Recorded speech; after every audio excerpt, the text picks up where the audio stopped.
Good evening and welcome to The Right Side, the show where we talk about today's news, trends, and issues from an admittedly conservative perspective. I'm your host, Chris Pareja, and this evening I'm joined by a local property rights activist and anti-Agenda 21 rock star in Rosa, Koire. And she's with the Post-Sustainability Institute, and we're glad to have her this evening. Rosa, thanks for joining us. Thanks so much for having me. So tell us a little bit about your background and how you got involved in something as exciting as property rights activism. I grew up a liberal Democrat, and my education, I went to UCLA, and I was a district branch chief for the California Department of Transportation, expert witness in land use and land valuation. I'm an appraiser, commercial appraiser. And I think it was around 2005, I was elected to a Citizens Oversight Committee for a huge redevelopment project in my town, Santa Rosa. And when I was serving on that committee, I found that, in fact, it was a fraudulent project. And in bringing the information, sort of innocently to the town, to the city, I found that, they were gunning for me immediately. And that was sort of my wake-up call to the reality of the loss of private property rights in our country. And when I was researching the political and corporate forces behind redevelopment, I found United Nations Agenda 21 Sustainable Development. So fraudulent projects? Mm-hmm. I can't believe such a thing would exist, and people trying to exert power over people who don't know what's going on? Isn't that something? Insanity. Insanity. And so Agenda 21 is something that some people have heard of, some haven't. Mm-hmm. Just by using those letters all in a row with those numbers behind them, people assume that we're going to have tin hats on for the rest of the show. Can you explain to them a little bit about what Agenda 21 is, or the primer for people who don't know? Sure. Well, it's not like Area 51 or Catch 22. It's a real plan. It was signed on to in 1992 by the United States and 178 other countries. It is the United Nations plan. It's the action plan for sustainable development. It is the plan to inventory and control all land, water, minerals, plants, animals, construction, means of production, education, energy, information, and human beings in the world. Well, see, people might think that that's completely crazy, and if they asked if you made it up and everything else, because it's for us crazy people to believe in, they wouldn't expect that you could actually find copies of it on the United Nations website, as an example, backed by the biodiversity study, which says things like agriculture and humans aren't sustainable. Mm-hmm. We've got to get rid of them. What's sustainable? It is a real plan, of course, and it was signed on to by our country. And the thing that is really incredible is that it's not something that's way out there like in 1992. It's right now in the San Francisco Bay Area being implemented all over in every town. And of course, it's all over the country and all over the nation. And right here, we see it, of course, as one Bay Area, which is the regionalization plan here. Right. And so people don't know what regionalization means. And many of them might not know that the 9 Bay Area counties are tied in together in what used to be an organization for best practices and sharing amongst those communities. Mm-hmm. But now these people actually have monetary distribution control and are setting forth a plan for changing the lifestyle for 9 million people in the Bay Area who have no idea what's about to hit them, right? It's true. It's an arrogant plan that is the idea of regionalization. Of course, here in the United States, we have city, county, state, and federal. Right. And we elect all of those levels of government. Right. That's, the people have representative government. But regional government, regional governance is unelected boards and commissions that actually make the rules and direct what happens in your city, county, or state. So in this case, it's MTC, the Metropolitan Transportation Commission, and ABAG, the Association for Bay Area Governments. Right. These are regional boards that are directing, they're going to be directing what's happening here in the Bay Area for 28 years and restricting our land use. And if we think we're unique here in the Bay Area, we're misguided. Oh, absolutely. SCAG in Southern California is doing the same thing, Southern California Association of Governments or whatever, and it's in pockets around the country. There are 500 metropolitan planning organizations in the United States. Right. So it's all over the U.S. and of course it's around the world. The goal really is the EU, the European Union. This is the ultimate, at least at this point, in regional governance. Right, right. And what they propose this as is that citizens of their own volition, it seems, all got together and said they want the exact same things, right? High density housing, near mass transit. They don't want single family homes anymore. Everyone wants to move into the big city. Isn't that what you voted for? You know, this is what makes people think you've got a tinfoil hat on when you start talking about this plan, because it's a crazy plan. It's not. We're not crazy. The plan itself is crazy, and they use these sort of visioning meetings. You know, are actually using a technique that was created by the Rand Corporation in the 1950s and 60s to sort of channelize political thought or people's opinion into a predetermined outcome while giving them the impression that it was all their idea. So aren't you smart? You created that plan all on your own, even though it's the identical plan all over the United States. Yeah, coincidentally, they all want the exact same thing, which is very freedom limiting for some reason, because we don't need freedom anymore if the government provides everything. It's outdated, the concept. And you know, what's unsustainable? Private vehicles, private single-family homes, meat eating, that goes over real big in Texas, I'll tell you. Tillage, livestock, air conditioning, appliances. These are considered to be unsustainable according to this plan. Right. And so how did you get involved in actually not just being ticked off, but your face shows up all over YouTube and various places.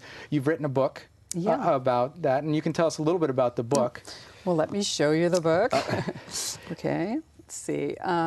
This is it. It's Behind the Green Mask, UN Agenda 21. And it's a real short book, and it's about the implementation of Agenda 21 locally, because it's a global plan, but it's implemented locally. And I started giving speeches about Agenda 21, and now I'm going around the world and giving these speeches.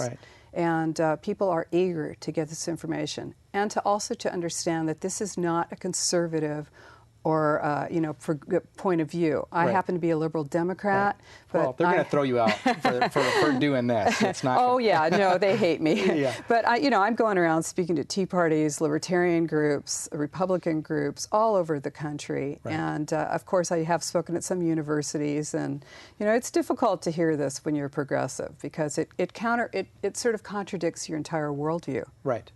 Because the educational system has indoctrinated children all the way up through to postgraduate school in sustainable development principles. And unfortunately, you talk about the indoctrination. I recently had an opportunity to speak to some master's students in urban planning at UC Berkeley.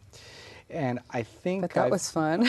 Well, they had no idea that people had an opposing view. And they come at it from the perspective they are trying to help the planet, and they believe, because this is what they've been told all throughout life, that this is really good for society, and everybody really wants this. And so when you contradict them, especially on concepts like the inability for government to truly make people equal, I think I mentally scarred some of them for life. They'll never be the same.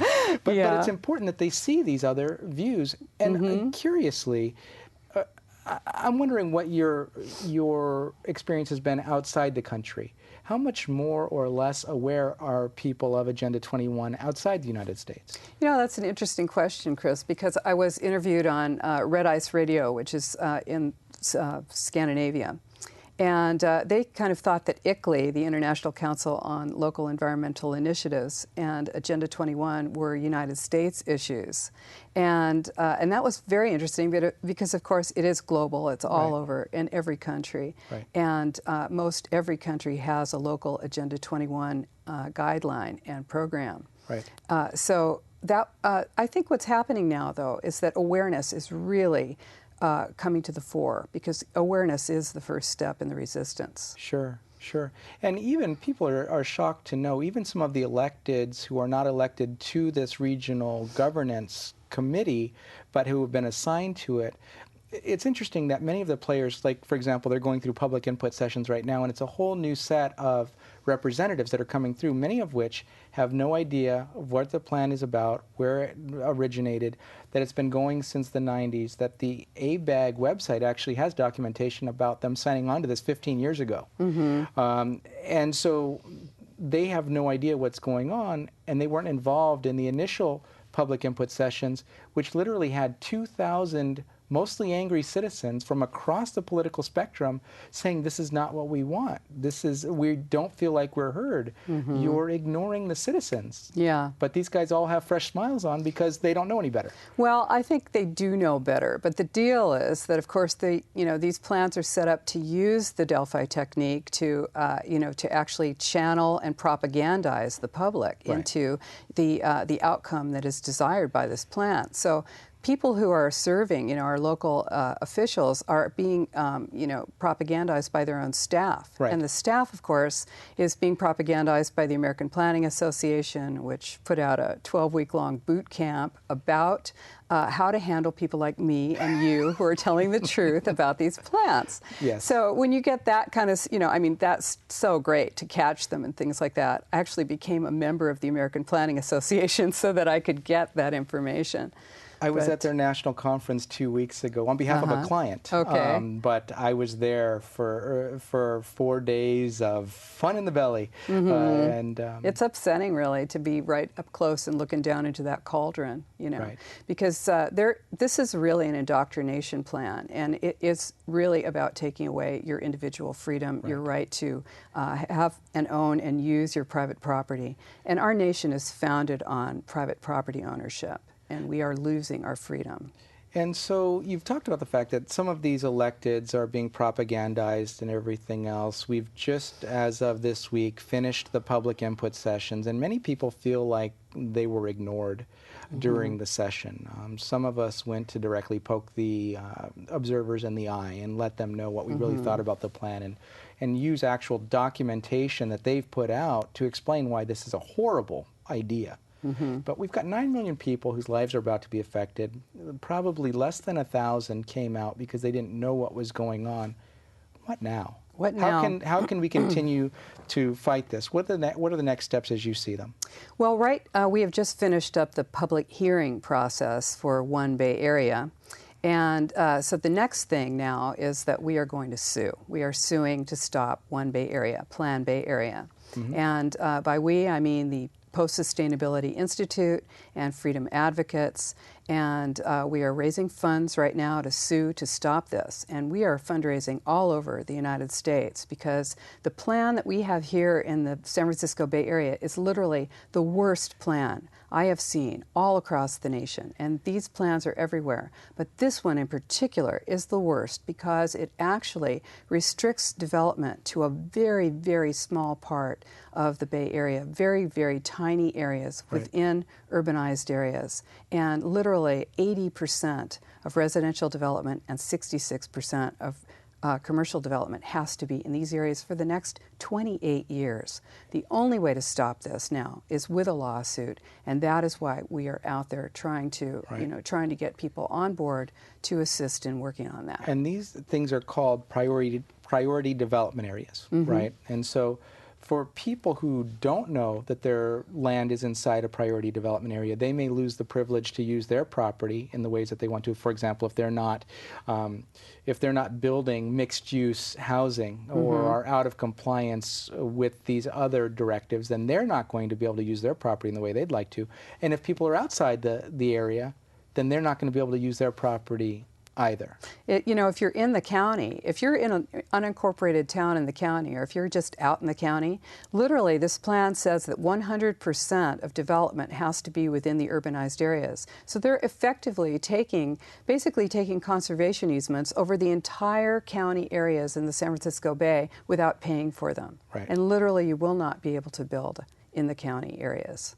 And so talk to me a little bit about the basis for your lawsuit. I know many people have tried to figure out, we need to sue these sons of people who are are not happy beings. But the other thing is they haven't been able to figure out how to go about it. I mean, I've talked to people who are interested in doing it because maybe there wasn't proper public notice. Maybe there's some other flaw. Maybe going after the deception that they used within the Delphi techniques that they used, for example, and people don't necessarily understand what that means, that they had paid stakeholders in the room or people who were going to benefit that were voting on the plan for the outcome that they wanted. And they would show up in multiple places as if they were concerned citizens. Yeah. Which is completely deceptive. And they were steering people. Yeah, that's standard operating procedure all across the nation. This is, Agenda 21 is about empowering non-governmental organizations and regional boards so that, and these are not elected by us, so that's kind of how they get around it. The way to fight, what the plan is really, is the violation of the California Constitution and the United States Constitution, the 5th and 14th Amendments. It violates urban growth boundaries, which were voted on by the voters. Aside from, maybe technical issues that you might find, these are specific issues that we will be using as our grounds for our lawsuit. So talk to us a little bit more in detail about what that means. How are these federal and state level constitutions being violated in your estimation? Well, you'll see the 5th Amendment of the United States Constitution violated because they'll be taking your rights without paying you for them. That's a violation of just compensation. The 14th Amendment is equal protection under the law, and that's being violated because if you're not in a priority development area, the people in priority development areas, property owners, will be getting property permits to develop 80 times more than those who are outside. So that's a huge, huge unfair and unequal application of the law. Right. And then, of course, we have pages and pages of objections that we're writing now to this plan so that we can make sure that we cover everything and exhaust our administrative remedies when we get to court, before we get to court. Great. And so on the state level, what are we looking at as far as violations? The state Constitution is great because it actually says, the United States Constitution says that you have the right to life, liberty, and the pursuit of happiness. The California Constitution says that you have life, liberty, and the pursuit of happiness and the enjoyment of your property, enjoyment and use of your property. And so that is written right into our Constitution. And this plan violates clearly the opportunity that you have to use your property. And this is regardless of whether it's fully developed. If you want to, knock out a wall and add on something, this plan is literally going to restrict you from doing that. Right. So and we're talking about a 28-year long plan. Right. Which they say, of course, is going to be evaluated every 4 years. So it's really, a living document. Don't worry, it's a living document. That's don't worry scary. about it. Hey, I don't know about you, but living documents are pretty scary because when you think you've got something nailed down, imagine trying, when you've got a business and you don't have a 4-year plan, you've got a 20-year plan. And here you go with this thing that you don't know where you are when you go for a loan on your property. And that's the thing, right? Let's say your loan was a living document and every year they decided to reevaluate how much you're going to be charged. It doesn't make any sense whatsoever. Well, if it's kind of done, the way that I think about it is if you're looking at something that doesn't make any sense, it's probably Agenda 21. Well, yeah. I recently presented some logic questions for people to assess, and I mocked Agenda 21 in those, and they said, well, what is this, Agenda 21 or Common Core, these logic questions? I said, no, it's neither of them. I mean, obviously, there is no logic involved in either Agenda 21 or in Common Core types of curriculum because we're just being pushed down, like you said, a progressive path where people just really have no clue. Common Core is Agenda 21 because globalization is the standardization of all systems, and Common Core is standardization of education. Yes. We all have to be equal in the collective. Yeah, that's right. I said I was a liberal Democrat, but I am not a progressive. Well, and that's it's a nice distinction to make, and a lot of times people don't know the history because the terms are used sometimes interchangeably. And so the question is, are you somebody who's completely against mass transit and high-density housing and green spaces?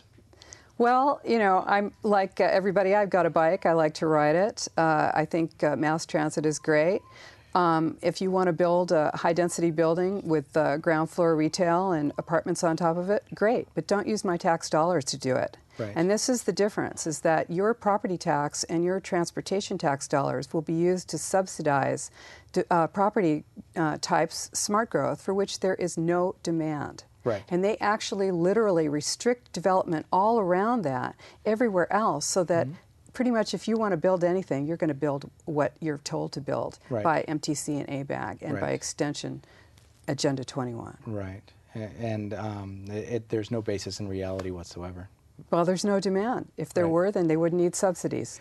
Well, and they're looking at trying to justify, in some cases, transportation investments as an example that they've already made that make no sense based on the density of the Bay Area to have implemented in the first place. You know, that is the philosophy behind this, is that if you don't have enough people using public transportation, let's pack them all into, you know, these areas right near the stations. Yes. And, you know, the train stations, and then we'll have people using transit.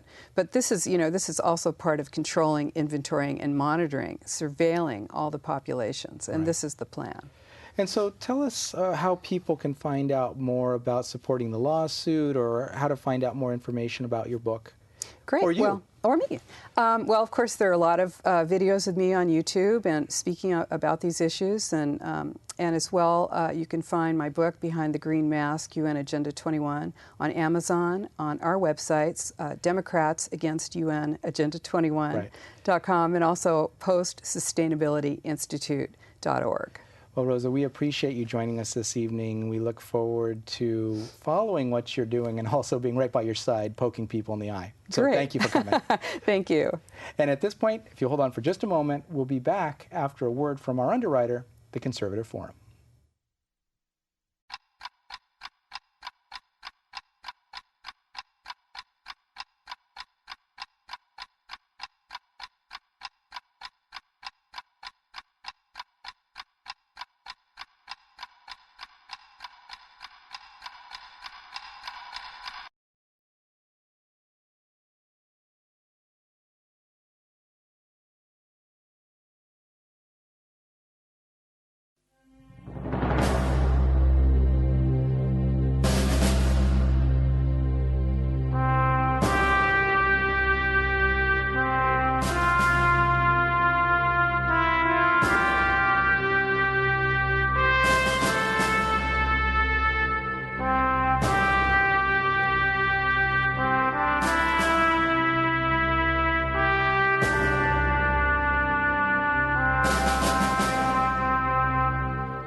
Say, well, I say I'm a constitutional law attorney. And they say, oh, really? What kind of constitutional law attorney? I say, well, I'm the true kind. The kind that believe that the Constitution is what the Constitution says and what it was intended to say. Anything beyond that is tyranny and should not be allowed.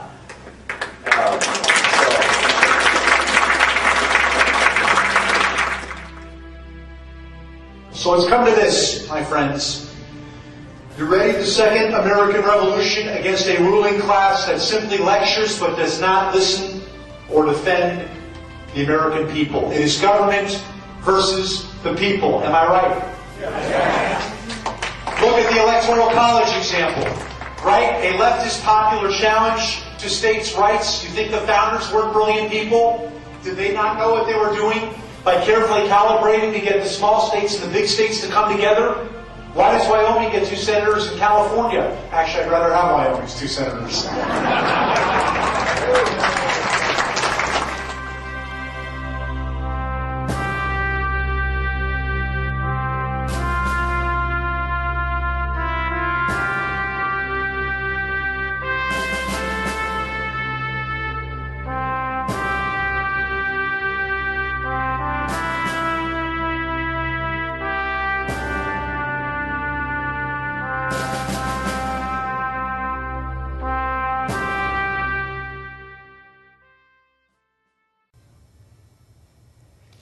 And welcome back to the right side. That was a message from our underwriter, the Conservative Forum, who we appreciate tremendously for helping to make sure that the show can be brought to you. But the thing that they're best known for is their speaker series. And so just to share a few of the speakers that are in the coming lineup this evening, Bill Whittle will be speaking at the Conservative Forum, and that's held at 432 Stearland Road, just 3 minutes from here in Mountain View at the IFES Portuguese Hall. Typically, it starts at 7 o'clock and doors open slightly before then. But in June, on the 4th, Ying Ma, author of The Chinese Girl in the Ghetto, will be a guest on July 9th, which is the second Tuesday as opposed to the normal first Tuesday of the month. Debbie Bacigalupi, who's a recent candidate for Congress and a recent guest on the show, will be there. On August 6th, Steve Forbes and Elizabeth Arms will be talking about their new book, The Freedom Manifesto, and yes, it is that Steve Forbes. On September 3rd, Elizabeth Nixon will be talking about her book, Ecofascism. But in closing tonight, I wanted to share a little bit of the logic that I hinted at during the show that doesn't exist within the One Bay Area plan. I posed a few questions for some of my Facebook friends, and the first one was One Bay Area logic question of the day number 1. If high-density housing is more affordable, why isn't rent $300 a month in San Francisco or in Manhattan, as an example? One Bay Area logic question number 2. Let's say, hypothetically, 400 people live in human kennels. Those are 200 square foot apartments, for those of you who don't know. And they're living over a retail space that's designed to provide them with walkable jobs where they live. If the sign in the window says Starbucks, part-time jobs are created for 20 of those kennel dwellers, and the local tattoo artist and body piercing engineer picks up about 10 extra hours of work per week. How many walkable jobs are created if the sign in the window says for lease? Logic question number 3. If John used to kiss his family goodbye in the morning and use his car to commute 20 minutes each way to work, and now, out of fairness to the collective and to comply with the One Bay Area goal for him to walk 70% more per day for transportation and use mass transit, he's changed the way he commutes. His commute's now 60 minutes unless there are delays. How much extra time has One Bay Area allowed him to spend with his family and thereby improving his quality of life? Now, the reality is, I'm not against public transportation, apartment dwellers, I've been one, tattoos or body piercings, because I've had 1 tattoo, 4 earrings, and a body piercing I did at home myself. I'm not against these things, but what I am against is a central planning organization dictating to me and 9 million other people their version of utopia, and these people have no idea what's about to hit them. So what I'm suggesting is that you learn more about the One Bay Area plan, and then join me, Rosa, Koire, and other countless activists in this fight for your liberty and to protect the Bay Area we all call home and love. I've been your host, Chris Pareja, and this has been The Right Side. We'll see you again soon.